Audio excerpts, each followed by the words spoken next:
Big welcome to everyone who's here. Thank you very much for joining us. I would like to invite everyone who's on the call. As always, we're a big community and a very rich and diverse community, so please feel free to put in to the chat your name and where you served so we can see the rich diversity of the community.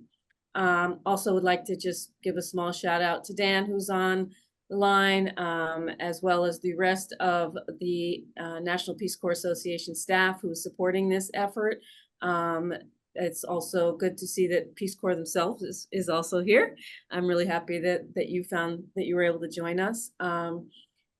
This is really a collaboration or a conversation that the National Peace Corps Association is hosting in partnership with the Peace Corps Legacy Association. We have two of their representatives here who've been really spearheading a very interesting project in a way that will help memorialize really our experience and the Peace Corps community.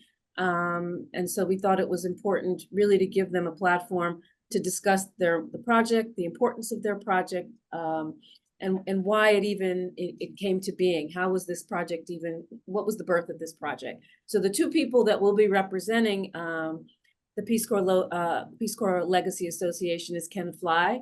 He's an RPCV and he's one of what we would call a pioneer volunteer, served in 1992.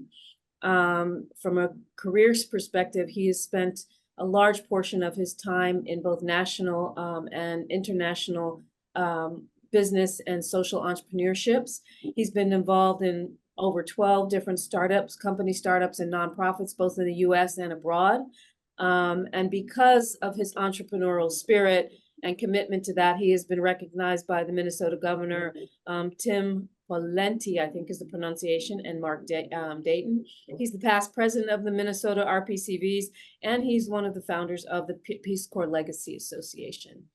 And his partner in crime tonight, his associate tonight, is Emily Earl. She's an RPCV from Guatemala, where she served as working in schools, in gardens and nutrition. She also supported the building of wells. After she served at Peace Corps, she received a master's in social work, and she worked about approximately 25 years supporting mental health services, as well as did another stint of about 20 years involved in supporting support for senior citizens as they transition into that third tier of life. She's involved in numerous local boards, and of course, she's been involved with the Peace Corps Legacy Association since 2017. It is really, like I said, an honor for the National Peace Corps Association to be working with you on what we consider to be an important legacy for our community. With that, I'm just really going to pass it over so that you can let people know what you're doing, why you're doing it. Okay, well, thank you very much, Carla. Just one small correction. I was a Peace Corps volunteer in 1962, not 92. Sorry about that. Yeah, probably wonder why I'm still around, right? But first of all, I'd just like to start off by thanking you, Carla and Dan, and everybody at NPCA for this opportunity to present some information on the Plaza project this evening. I think which a lot of people don't know, we've really been involved with PCA in this project really from its very beginning back in 2011 on the 50th anniversary of the Peace Corps when we started out. So we've come a long ways since then, and we're just happy to be having this opportunity to work with you. I'd like to chat a little bit about our mission and just clarify a couple of things. Our mission is to recognize the legacy of returned Peace Corps volunteers and their commitment to national service. This evening, we'll be focusing on the Plaza project itself, and we can also answer some questions and things about the national service effort. But so it's really part of a bigger project, but we kind of want to focus there. And I say that and also want to mention that there is a project that many of you probably know about called the Peace Corps Commemorative that is in Washington, D.C. And so that sometimes gets confused with our project, but we just want to say that they are two different projects. And while their project focuses more on the Peace Corps as an institution, its conception, its international work and things like that, we will have some focus on that, but a lot of our focus will be on the continuing service of RPCVs and their work as individuals and other things they do related to national service. And this we hope to evidence by the fact that we're building this around bricks that are in our park and in the plaza, because we have sufficient space to do that. Having said that, I just want to say that symbolism is a very important thing in our culture, and this is a way of creating symbolism. There aren't many symbols out there in America right now of the Peace Corps, so we are 100% behind the commemorative project. All of our board members have contributed and are contributors to the commemorative project, and so we want to see that succeed. We want to see this succeed. There's a way of using replica bricks that Amy will get into that will be something that could help spread the word of the Peace Corps even further. So sort of looking a little bit at the genesis of this project, the Peace Corps Plaza project, it started, like I say, around the 50th anniversary of the Peace Corps. And here in Minnesota, some people were very interested in that for some historical precedences and also for some location precedents, if you will. From a historical standpoint, one of the things which most of you probably know is that Hubert Humphrey, the former senator and vice president, was the person that came up with the idea of the Peace Corps originally and proposed legislation in 1957, but it didn't go very far at that point. He ran for president in 61. Kennedy got the nomination. He passed things on to Kennedy, and Kennedy had the famous event at the University of Michigan. And so the Peace Corps went forward from there, but also either Humphrey or somebody in his office named the project the Peace Corps.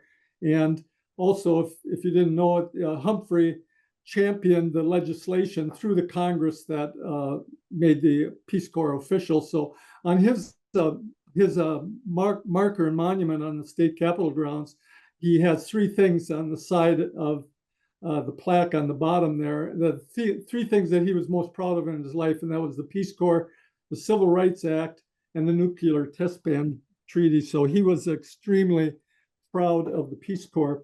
The second thing that when this idea of memorializing the Peace Corps on its 50th anniversary came about was that Minnesota wanted to memorialize its work with the Peace Corps. Minnesota in the early days was always in the top 5 of bringing Peace Corps volunteers forward, and they're still in the top echelons of the program even yet today.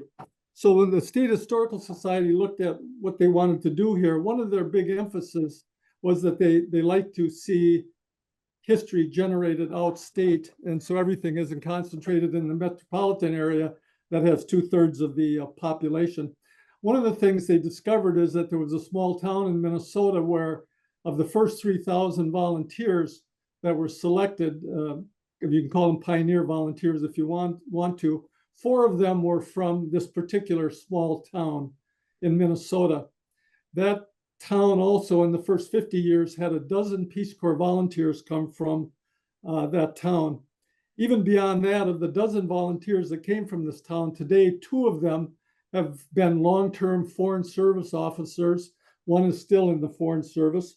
2 of them have done significant international work, and one of the 12 is on the staff of the Peace Corps in Washington today. So if you think about all that and you think of it in terms of per capita contribution from a small town, the state found that just extremely interesting. So they came up with the idea of doing something in this particular town. The town is called Plainview, Minnesota. It's a small, I guess you could call it an exurb town. It's about 20 miles from Rochester, Minnesota. If you know anything about Rochester, Rochester is maybe the mecca, a medical mecca of the world.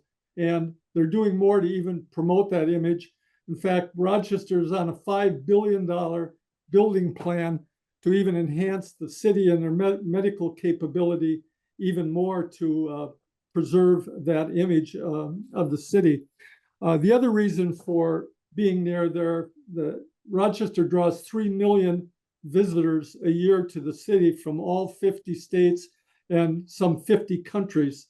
And many or almost all of those countries are countries that the Peace Corps serves in. And this is a picture of the Great River Ridge State bike trail that will link the park to the city of Rochester. It's about a 25-mile bike trail. This bike trail, a multi-million-dollar project, was founded by a Peace Corps volunteer. Another thing from a tourist standpoint and drawing people to the site that the state wanted to emphasize was the fact that it's in the southeastern part of Minnesota, which is known as the Mississippi River and Bluff Country. So the Bluff Country thing comes from, it's an area that is, Minnesota's famous motto on its license plate is the land of 10,000 lakes. Well, in this part of the state, there's not a single natural lake, and an area that makes up almost a fourth of the bottom corner of the state. The reason for that was when the great glaciers moved across the Midwest 10,000 years ago, the glaciers never crossed this area. So the Native Americans that were here a long time ago called this area Ihana Makochi Tokaba. That means the land before time. So there are species of animals and plants and all kinds of things like that in this area that you will find nowhere else in the world. And also the Mississippi River that runs through this part of the state is probably the most beautiful part of the Mississippi River there is. You can see the river here is some 3 miles wide at one point. There's very other few points where it has that kind of horizontal distance. But also the noted author Mark Twain, when he traveled the Mississippi up and down, he said that this was by far the most beautiful part of the Mississippi River. A third thing that the Historical Society looked at and so forth is Minnesota is very big on volunteerism. And so I think we're number 2 in the number of AmeriCorps people we have here. They're the second most significant state with nonprofits and so forth. So they have a lot of emphasis on that. And what they liked about this location here is not only was the trail that I just showed you founded by a former Peace Corps, returned Peace Corps volunteer, but these two projects here, the one on the left is the National Eagle Center, and the one on the right is the Marine Art Museum. These are both multi-million-dollar projects. In fact, the Eagle Center just completed another $17 million fundraising. These are both small towns, and both of these projects were found by returned Peace Corps volunteers. So again, it's having the park here, emphasizing the Peace Corps, emphasizing volunteerism as a national service park. These are some great venues that are close by for people to visit. With that, I'd just like to run through a little chronology of the project so you can kind of understand how it came into fruition. But as I said, it started in 2011 with the 50th anniversary, and Humphrey and all that kind of stuff wanted to do something to recognize the Peace Corps. So it was kind of launched then in 2012 as they looked at something to do, and they discovered this small town with these very unique historical precedences. The town actually agreed to donate this park. This park is the trailhead of the Great River Ridge Bike Trail also. So it's a trailhead of a state bike trail. If you go down this road to the south, there's 2 state parks within 10 miles of this site. And so the city has donated this 3.5 acres. There's 3.5 acres of land here for the park. And so I would point on the slide on the left. This is a much older slide, but you see the parking lot there in the park, but where this tree line is, and just on the inside of that and to the south end of the parking lot, that's where the plaza will go, and it'll be kind of it's the cornerstone or the entrance that brings you into the park. And the park is very elevated. It's got a nice high elevation to it, so there's a lot of nice features to work with. In 2014, the marker was installed there. In 2018, we had a dedication that was intended by hundreds of Peace Corps volunteers. And somebody even made the comment, this must be the center of the Peace Corps. And anyway, it had the president of NPCA was there, National Peace Corps people, state people. Hubert Humphrey's son, Buck, was one of the speakers at the event. And there was so much interest in this that is when the Peace Corps Legacy Association was formed out of that event by a bunch of returned Peace Corps volunteers that were there, because there was so much enthusiasm, and the city was interested in doing more. So we thought we could expand the Peace Corps perspective more in the park. So in 2020, we raised money and commissioned an engineering firm to come up with a concept design. And you can see this is the basic design here. All these brown areas is where you could have individual brick pavers in the park. That's one of the things we wanted to do to emphasize the individual contribution of Peace Corps volunteers. And so this is a concept design, and it can maybe vary a little bit as we go along, or we can chat more about that later. This is also an engineering rendition of what the plaza could look like in some of its renditions. You can actually go onto our website, Peace Corps Legacy .org, and you can see many other renditions of it and more information on the park that'll give you more perspective. In 2022 or so, we put together a marketing program. Amy working with a national brick company that did these kind of promotional bricks. We launched a program to see if there was some validity to what we were doing, and if Peace Corps people would really buy into this concept. And I'd have to say, as of today, our level of success, we have hundreds of RPCVs today who have donated to have a brick in the park. And I'm proud to say that of those RPCVs, we have RPCVs from 45 of the 50 states so far already that have donated.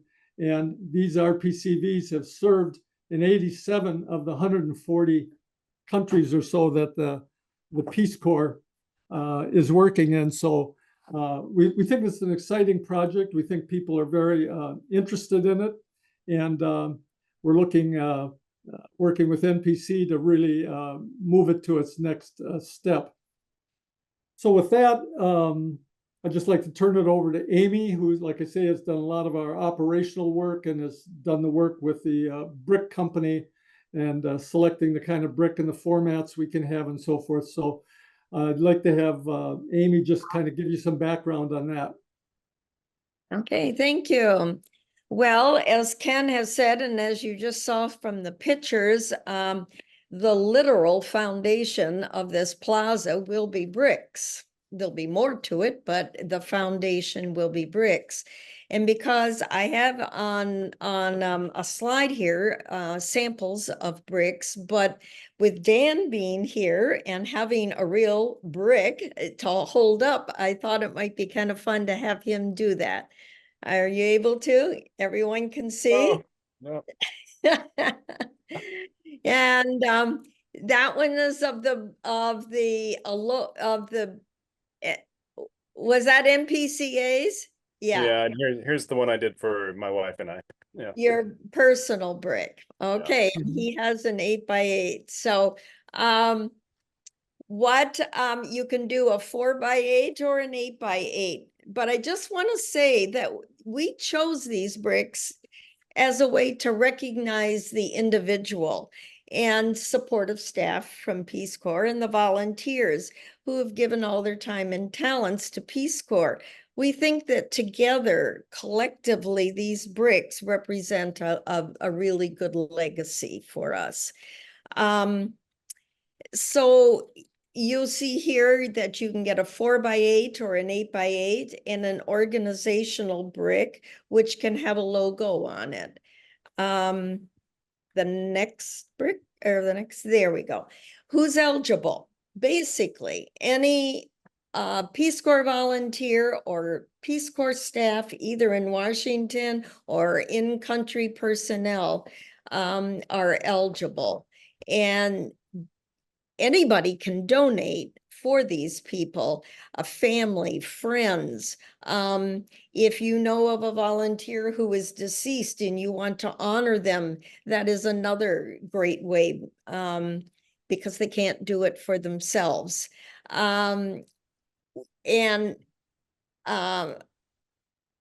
Ken mentioned about replica bricks.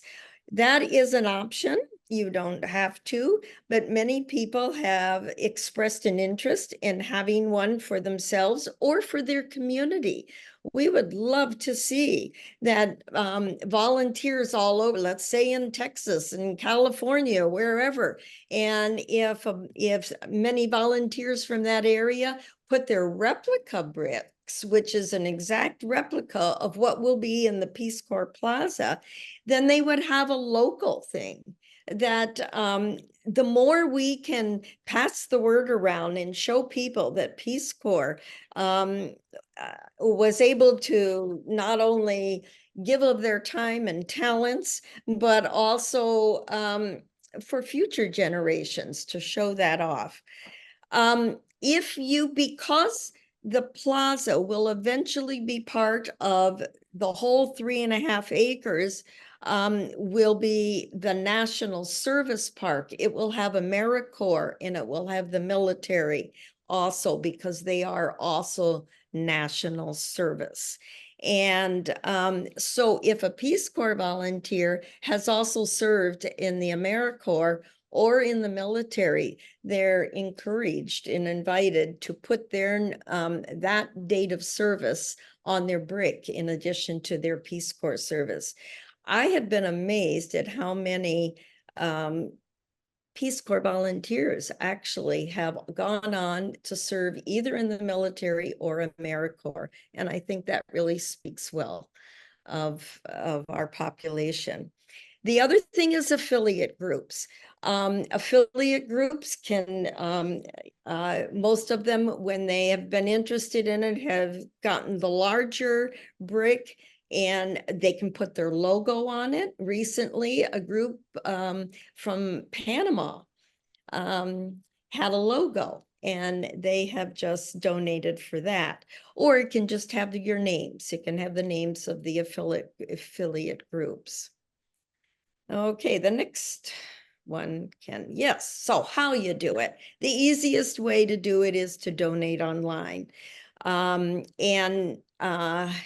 You can see up there, if you don't have a chance to quickly write it down, you can always go to NPCA and it's on their website. And anytime you see the picture, that over top view picture of the plaza, usually if you click on that, it will take you to the online site.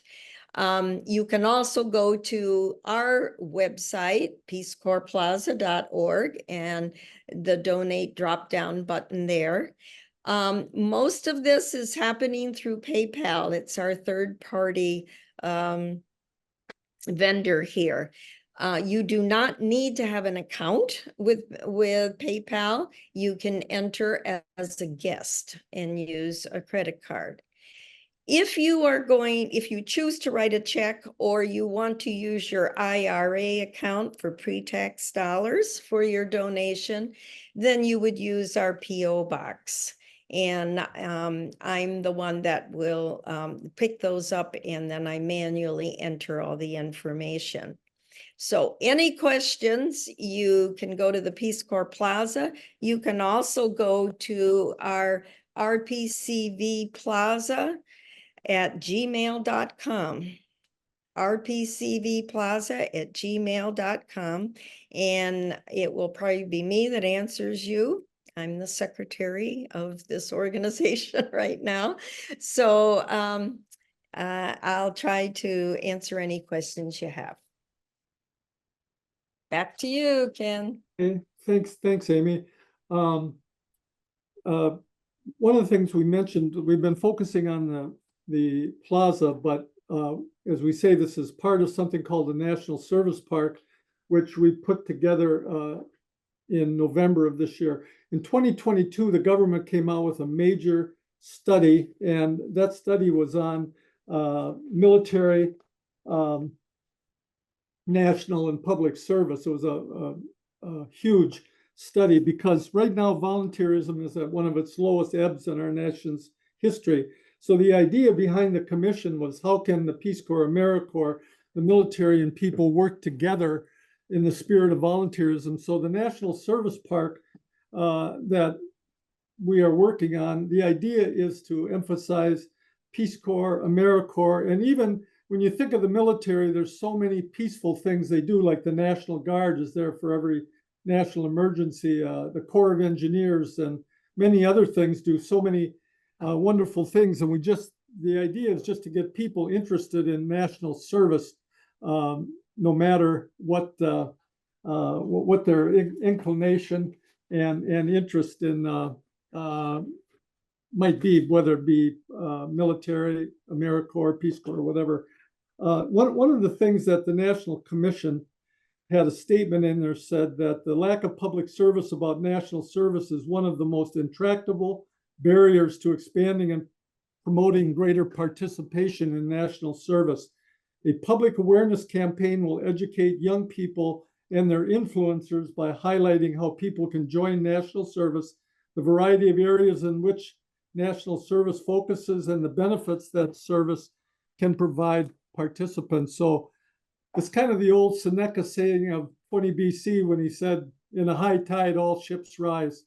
And so I know we struggle to get more promotion and advocacy and publicity and stuff for the Peace Corps. So I think working jointly on this, just since the launch of our National Service Park concept, there's been a couple of major agreements signed between the Peace Corps and AmeriCorps working on different facets of recruiting and other facets of their programs. Also recently, AmeriCorps and I believe the Army or the Defense Department signed an agreement on how they can do joint recruitment. So obviously, we think if we can raise the specter of even civil, national, and public service, we can get more enhanced benefits for Peace Corps volunteers, and we can get more focus on the Peace Corps and these kinds of things that encourage young people to do more of this. So I think on our website, we have a saying that Winston Churchill said, passing on character from one generation to the next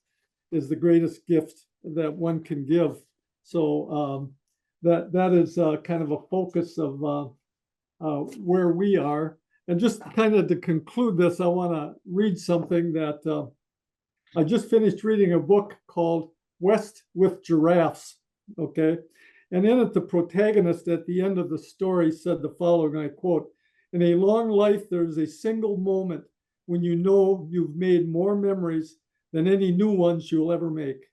The ones that made you, the you that you became. These are even more in the front of your mind as you begin to reach back for the you that you deem best." So anyway, that's sort of the theme that we have for this project, this Peace Corps Plaza also, is that this is a way for Peace Corps volunteers to be remembered, to be recognized, and to have your vision and your commitment live on for many years. So anyway, that sort of in essence is our story. And I think Carla has some questions that we'd be happy to answer. And also we'd entertain any questions from the audience that folks might have. Thank you, Kenneth and Ken and Amy. I appreciate the presentation. I think you showed some really beautiful shots of the area and have really given a good reasons behind why this project is so critical. I do have questions, but I saw that there were several questions that are in the chat, so I prefer to go to those if you don't mind first.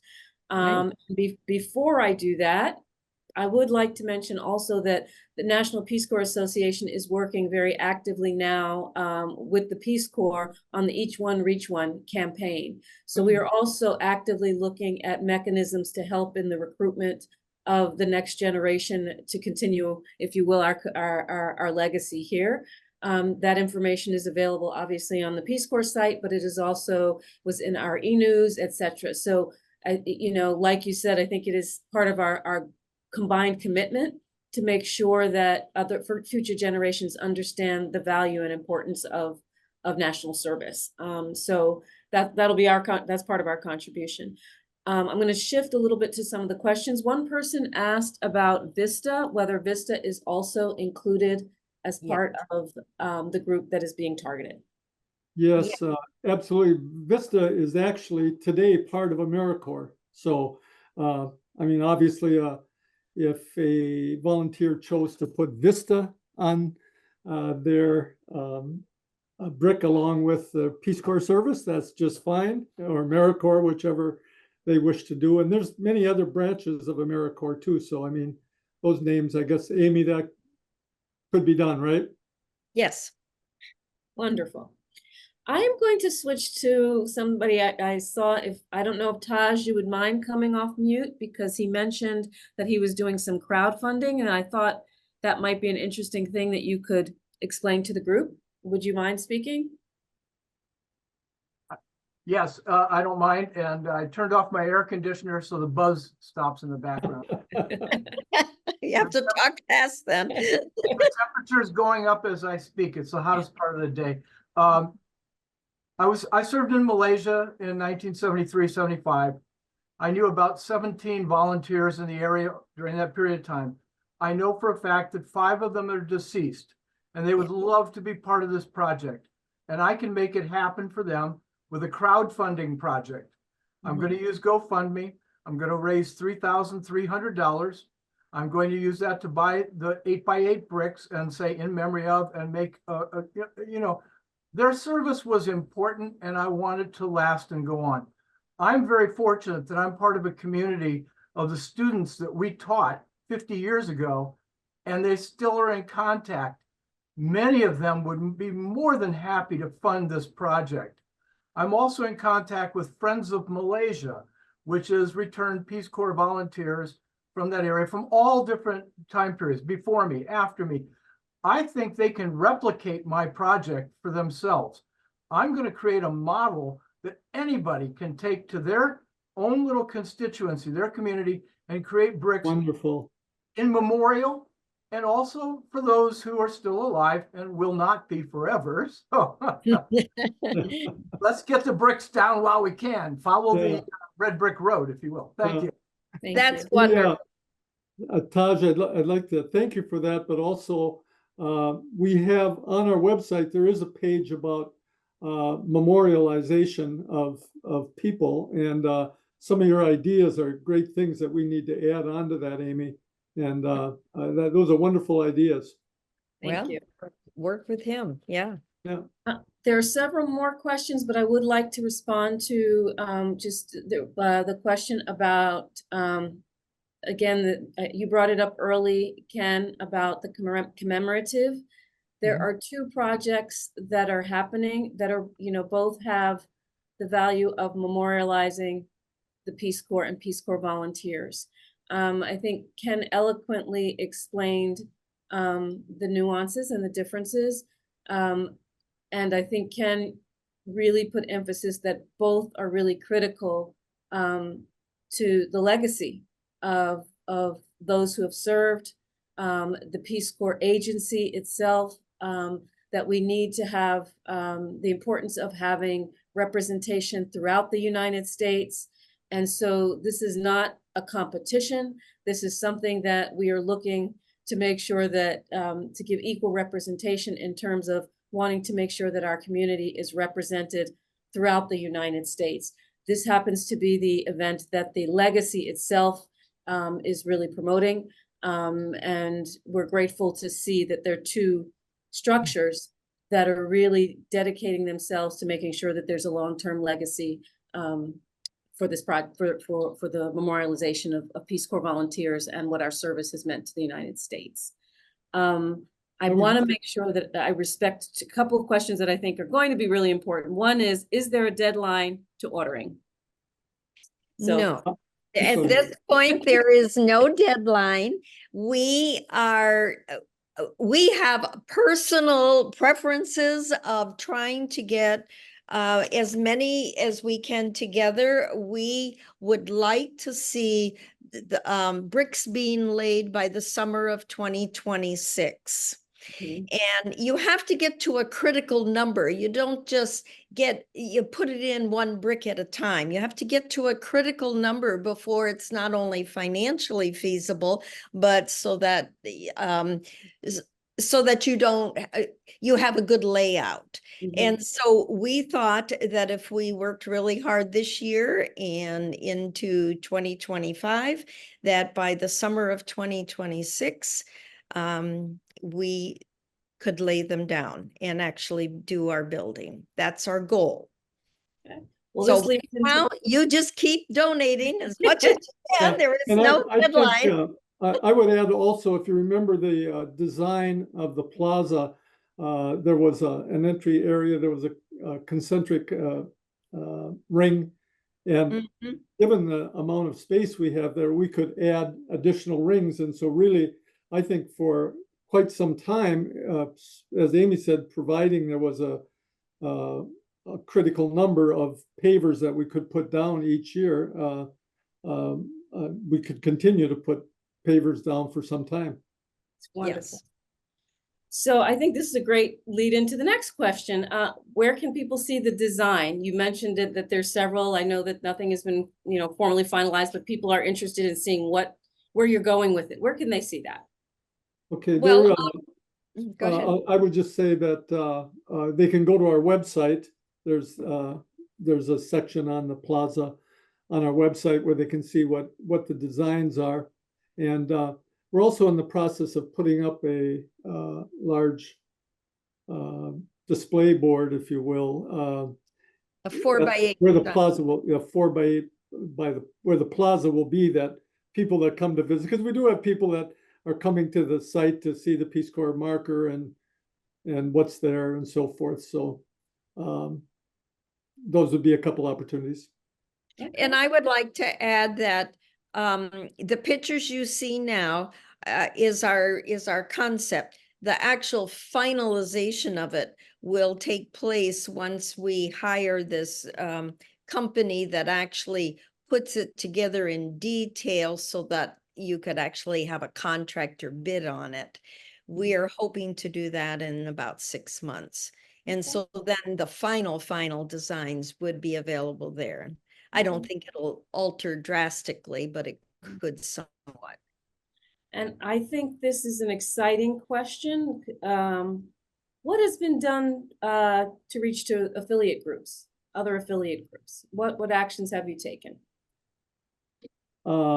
Well, we a lot of our test work when we started, and I guess it would be fair to say that not an overwhelming number, but a fair percentage of the donors to date are Minnesota people, because we concentrated on the Minnesota Return Peace Corps volunteer group that we're very familiar with. And so we haven't personally reached out beyond that group, mainly because our goal was always to work with NPCA and do that through NPCA, which I don't know if it's worth saying, but also this project, while we're raising money to fund the plaza, some of the funds also go to NPCA for the marketing work and stuff that they put into this. So we're excited to do that affiliate work through NPCA. So I think that's a program that Travis and Carla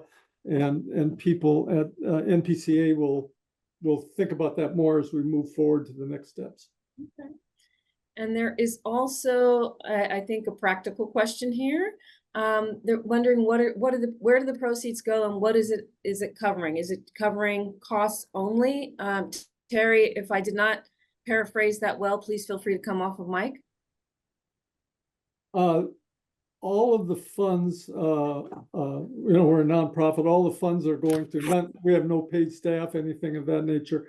All the funds go to, first of all, would be for the design of the park and the actual laying down of the pavers.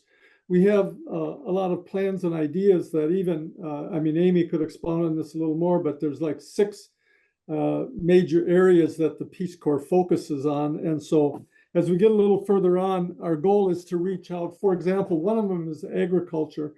And Minnesota, of course, in the Midwest is a very, very big agricultural territory. So in Minnesota, for example, we have Cargill, we have General Mills, we have Land O'Lakes, we have Cenex, huge ag operations. So we're looking at going to them and seeing if they would even participate in grants and whatnot to have other monuments or other kinds of things in the park.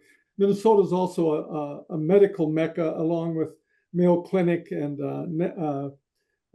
United Health Group's the biggest medical insurance company in the country, and so forth. So there's a lot of that. We want to reach out, and most of them have foundations reach out to get monies for that. And so the monies will go for construction and also for maybe an annuity perpetual thing that will continue the maintenance of the park over time. Yeah. Wow. I must say I mean, I've known a lot of this for a while, but hearing you say it on right now makes it sound so exciting. So I really do appreciate, hearing the energy and behind this and everything you're doing to really kind of push this forward. I don't know. Does anybody, those were the questions that I saw in the chat. We could also come off mic if anybody would like to. We can give somebody a few minutes. We have a few minutes. Before I close this out, I don't want to keep anybody too long.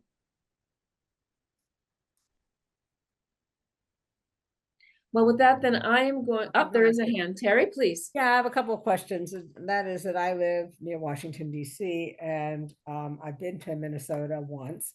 I don't have any immediate plans of returning. Why would I even be interested in having a brick in Minnesota?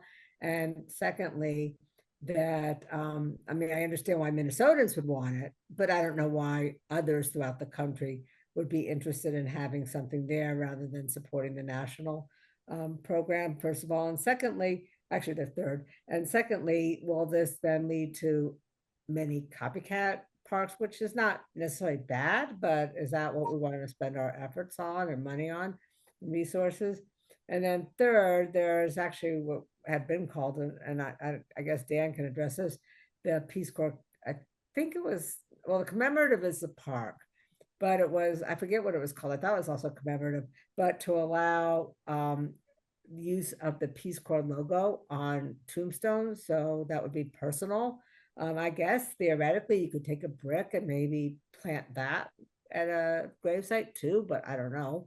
But if that's allowed, but I just was wondering what's going on with that, because there's someone actually that I would have very much liked to supported that kind of commemorative marking last year. So anyway, I'm just wondering what's going on with that. Okay, I guess I'd start out by saying I know that it started in Minnesota. It is in Minnesota. But I think sort of the validation of that is, like I say, what these people in 44 other states, why are they donating for a paver? They obviously want to be part of something that memorializes their service. And also, one of the things we found is that as our cultural interests change in this country, not that many people are being buried in cemeteries and stuff anymore. We've had quite a number of people who have donated to have a paver just because they want to be memorialized somewhere for one of the most significant things they did in their life. And so this is an opportunity for them to do that. The other thing I say about that is we're becoming a very divided country right now. And yes, it's nice to have stuff in Washington, D.C. It's our capital, and I love going there and seeing things. But I think just like we're doing in our state by spreading history out, we need to spread some of our history out into other parts of our country and make them feel that they're a part of our nation also. So I think that's an issue that has propelled people to want to do this. And the other part is that it's very hard in this country anywhere to find that kind of space where somebody will let you develop something. And so we're kind of blessed that we have this, and the fact that it ties to a lot of historical precedences that aren't just Minnesota local, but nationally important. I can jump in there for a second, Ken, and okay. Thank you for the question, Terry, by the way, and good to see you. Peace Corps Legacy Association actually predates the Commemorative Foundation and the national the work being done in Washington, which I don't know how many people came on late, but obviously for those of you who are on, Ken eloquently talked about how important both projects are, and the work done in Washington being done to support the current Peace Corps efforts and to inspire future applicants, and the legacy being more for the legacy of individuals who have served. And there is a very big difference in the design. That the pavers, I'm very excited that through the Legacy Association National Service Park in Minnesota, you'll actually be able to appreciate individual volunteer legacy. And in Washington, D.C., they're actually restricted by National Park Service regulations. You can't name any individuals that contributed to the program. So there's a big difference there. I'd also just take the opportunity to say that this is this should be complementary. They are very important programs, both of them, and we hope that you will also go to the Peace Corps Commemorative Foundation website and explore that. It's a beautiful design. Roger Lewis, who is an RPCV and a renowned architect, has a great project there. But the history in Plainview is unparalleled with Peace Corps, and the Hubert Humphrey history there is extremely important. And the vicinity, the proximity to Rochester, and the emerging mecca that it is for global international health is really important too. So hope that it helps Dan, answer. Terry. what about the last part about? Oh yeah, that's- the markers. We are Yeah. still talking to Congress about that. There is no interest on the Hill in taking that up. I was just talking to Jonathan Pearson on our team yesterday about a recent conversation. This name will resonate with most of you who are following recent news on Capitol Hill, but the representative who is interested in retaking up this legislation to the Respect for Peace Corps, I think, I forget the exact name of the act, is Jasmine Crockett from Texas.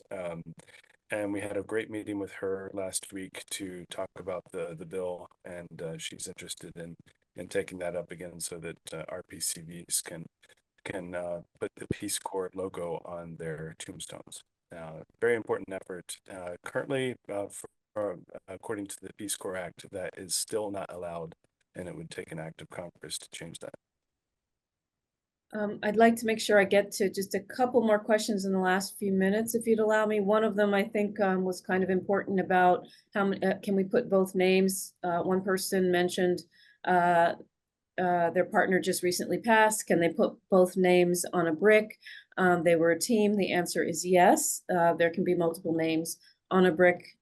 So, you know, I hope that brings some happiness, because I know the loss of someone can be challenging. Absolutely. Can I just interject here Yes. that for the smaller brick, you have 3 lines and you are limited to 20 characters a line because of the size of the brick. For an 8x8, you can have 6 lines. So that gives you, it's perfect for married people or multiple names or someone who has served in multiple countries. They've got 6 lines to work with. Okay. There was also a question for you about will the national, sorry. Sorry, I just want to also add, I have donated a brick to my country director, my program director that I served under. So you could see Linda Shimby, Peace Corps staff in Namibia. So this doesn't have to just be for people that have volunteered or to memorialize people that have passed away. You can also honor people you served with or host country nationals as well. Mm-hmm. Great, thanks. Again, another interesting question I think has come up is, will the National Park Service be a state park? Is it a privately owned? Will it have, what kind of protections will it have, essentially? Okay, there is nothing called National Service Park. There's National Park Service, of course, that exists today. So this would be a new entity. It'll be a nonprofit, and so it's not any sort of federal protection or anything for it at this point, but it could evolve into something like that. I think one of the things we see is that it could, especially with replica bricks and so forth. I mean, bricks could be added to existing parks and so forth, and maybe become the same thing or a similar concept, right? And the park is maintained by the city of Plainview as far as mowing and all of that. Yeah. Well, we only have about another 2 or 3 minutes, so I would like to just give Andrew, I don't know if you would have a few words that you would like to say before I close this out. I don't mean to put you on the spot, but. Sure. Thanks, Carla. Everybody, hi, everyone. I'm Andrew Wilson. I'm the Director of Office of Third Goal and Return Volunteer Services at the Peace Corps, also at RPCV from Senegal. And just, I put it in the chat before, but really thanks to Ken, thanks to Amy, and thanks to Dan and NPCA for this great presentation and the wonderful work to get the word out about the Peace Corps. So important right now to be able to talk about national service, the value that the Peace Corps, the agency, and the RPCVs bring to the country and to the world, and really excited to see the progress on this. And to the question of competing projects, I think it's like, it shouldn't be either or, it should be and, right? It should, every state everywhere should have something like this. Not everybody's going to be able to come into DC. People live all around the country, and it would be great if everybody could get to somewhere near them where they could recognize the Peace Corps. So thank you all so much for this. It's wonderful. Thank you. Those were some really nice words. I really appreciate that. So I will say, if you allow me, on the behalf of the association, Legacy Association, Peace Corps Association. Oh, Dan, are you waving, or No. do you have something to say? Those are No. clapping hands. Oh, Dan. Oh, sorry. I need to replace my glasses. Okay. Applauding for you and everyone else, and Andrew. Yes. No, really, again, thank you for this presentation, which was, I would argue, was extremely rich, very informational, very exciting to see what's being done. For those who were not able to look at the chat, there was comments that there's the museum is there. So there are a lot of efforts to really promote and highlight the richness of our community.